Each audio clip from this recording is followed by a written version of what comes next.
حضرت علی کو دیکھا نہیں تھا. جوان کہتا جب میں آیا نا میں نے لوگوں سے پوچھا وہ بوڑھے مولا علی کدھر ہے جنہوں نے خیبر کا دروازہ توڑا تھا, بڑی شہرت ہے, کدھر ہے؟ کہتے حضرت علی صاحب نے بیٹھے تھے, مجھے کسی نے کہا وہ بیٹھے ہوئے. میں گیا تو حضرت علی اخروٹ کھا رہے تھے, تو پورا زور لگا رہے ہیں تو اخروٹ کوئی نہیں ٹوٹتا, پورا زور 2-3 دفعہ, کبھی اس دانت میں کبھی اس دانت میں, ٹوٹتا ہی نہیں. کہتے میں ہنسنے لگا تو حضرت علی نے مجھے پاس بلایا, کہا بیٹے ادھر آ. تو میں گیا تو کہنے لگے کیا سوچ رہا ہے؟ کہتے میں ڈر گیا. میں نے کہا حضور کچھ بھی نہیں. لیکن نہیں جو سوچ رہا تھا تو بتا. میں نے کہا نہیں کچھ نہیں. فرمانے لگے میں بتاؤں تو کیا سوچ رہا تھا؟ بتاؤں؟ کہ حضور بتائیے. آپ فرمانے لگے تو سوچ رہا تھا بابے سے اخروٹ تو ٹوٹتا نہیں, خیبر کیسے توڑ دیا تھا؟ تو سوچ رہا تھا کہ اس سے اخروٹ تو ٹوٹتا نہیں تو خیبر کیسے توڑا تھا؟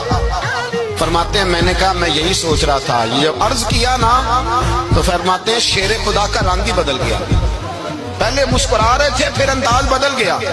انہوں نے اپنے منہ سے وہ جو خروٹ لگا تھا جھاڑا, ہاتھ منہ جھاڑے, امامہ سیدھا کیا اور فرماتے ہیں شیر خدا بن کے بیٹھ گئے. کہنے لگے بیٹے اخروٹ کو چھوڑ, کوئی خیبر آ تو لا, میں ابھی بھی توڑنے کو تیار ہوں. خیبر کوئی ہے تو لا, میں ابھی بھی توڑنے کو. دیواریں ہلتی رہتی ہیں اور در کانپ جاتا ہے. علی کا نام سن کے اب بھی خیبر کانپ جاتا ہے. تو میں تو اس کو چھوڑ اخروٹ کو تو لا.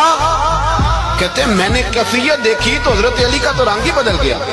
میں نے کہا واقعہ یہ توڑ ڈالیں گے, یہ خیبر آج بھی یہ توڑ ڈالیں گے, کیفیت ہی بدل گئی. فرماتے ہیں شیر خدا مسکرائے, کہنے لگے بیٹا ڈرنا, مسئلہ سمجھ. کہا حضور کیا ہے؟